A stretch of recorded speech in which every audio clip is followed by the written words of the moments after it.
we're just going to pulse. Now this pulse looks like I'm just bouncing, but what I'm doing when I'm performing this is adjusting the difficulty by either going forward and placing more weight onto my fingers or sitting back and taking the weight off a bit. So I'm just bouncing the pulsing here.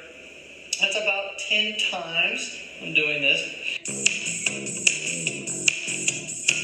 Next, I'll put my hands flat on the ground and splay my fingers, open my fingers. I will pull my hands up off the ground so that I still keep this part of my hand, the knuckle part of my hand, on the ground. But as I go up, I just get a good deep stretch performing this. Do it about 10 times. Let's say that's 10. Once I do that, I'm going to go side to side. So I'm just going to show you with one hand. I'll go side to side, so my hand will be up off of the ground, and I'm rolling on each joint of the finger there, going side to side. About 10 times I'll do this, but again, feel free to go upwards 20 to 30 times.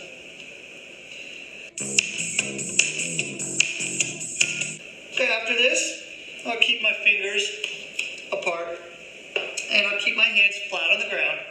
I'll take my elbow pit. I'm going to rotate to the front as much as I can, and then rotate back. I'll do this relatively slow. It's not really fast, okay, but it's not so slow that it turns into a stretch. I want to make it dynamic. Keep your arms straight when performing this.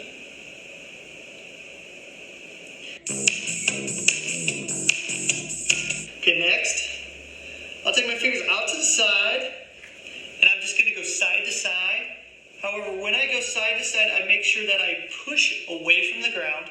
I'm keeping the heel of my hand on the ground, relaxing the other hand, and rocking side to side.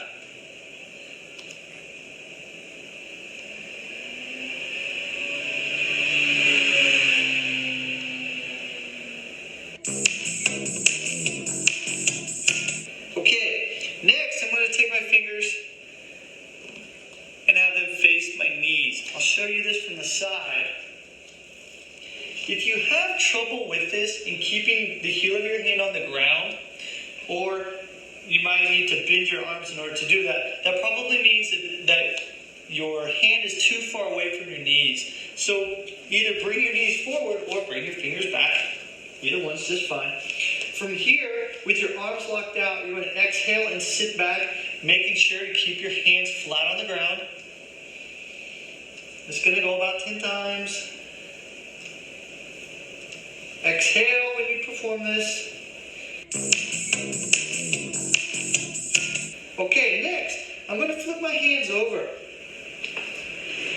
And first, I'm going to sit back, similar to what I was just doing, but my palms are facing upwards.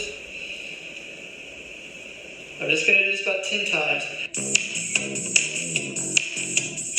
Once we perform this, then we're going to rotate our elbows. So in the front. Make sure that you don't let your fingers move when you're performing this. So like they don't do this. You don't want this. So something that I found that helps is you kind of do the Star Trek, I don't even know what it's called, thing, and put your fingers in between your knees. So what this does is it kind of locks your fingers into place so that when you rotate your elbow pit, your fingers don't move. It's a little trick that I like to do. Try and keep your hands flat on the ground when performing this. And once again, up to 20, 30 times if you want to do them that much. So finally what we're going to do is bring our fingers forward. And we're going to go forward, exhale each time that we perform this. What we're doing is making sure to keep the heel of the hand flat on the ground. Our arms are locked out and we're leaning forward as much as possible. So that is an example of the wrist prep exercises that I perform every day.